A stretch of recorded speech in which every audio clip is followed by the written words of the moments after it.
Fact number 1. ఒక survey ప్రకారం 6 billion అంటే 600 కోట్ల మంది ప్రజలు ఇప్పటి వరకు విమానం అనేది ఎక్కలేదంట. Fact number 2.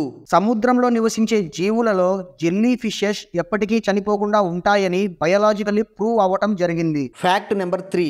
ఇక్కడ మీరు చూస్తున్న ఈ జింక పేరు పుడు డీర్. ఇదే ఈ ప్రపంచంలో అత్యంత చిన్నగా ఉన్న జింక. Fact number 4. రెయిన్ డీర్ యొక్క కళ్ళు చలికాలంలో గోల్డెన్ కలర్ నుండి డీప్ బ్లూ కలర్ లోకి మారిపోతాయి. Fact number 5. ప్రపంచవ్యాప్తంగా ప్రతి నిమిషానికి వాట్సాప్ లో 9,70,00,000 నుండి 10 కోట్ల టెక్స్ట్ మెసేజెస్ పంపించుకుంటున్నారంట. Fact number 6. నార్త్ కొరియా దేశంలో ఎవరైనా బైబిల్ చదివితే వారికి మరణశిక్ష విధిస్తారు. Fact number 7. చాలా మూవీస్ లో పిరానా చేపలు మనుషుల్ని చంపి తినడం చూశారుగా. అయితే ఇప్పటి వరకు రియల్ లైఫ్ లో పిరానా వల్ల ఏ ఒక్క వ్యక్తి కూడా చనిపోయినట్టు అఫీషియల్ గా రికార్డ్ అయితే లేదు. సో ఫ్రెండ్స్, వీడియో చూశారు కదా. వీడియో నచ్చినట్లయితే వీడియోని లైక్ చేయండి అండ్ అలాగే ఛానల్ సబ్స్క్రైబ్ చేసుకోవడం అస్సలు మర్చిపోకండి. Thank you.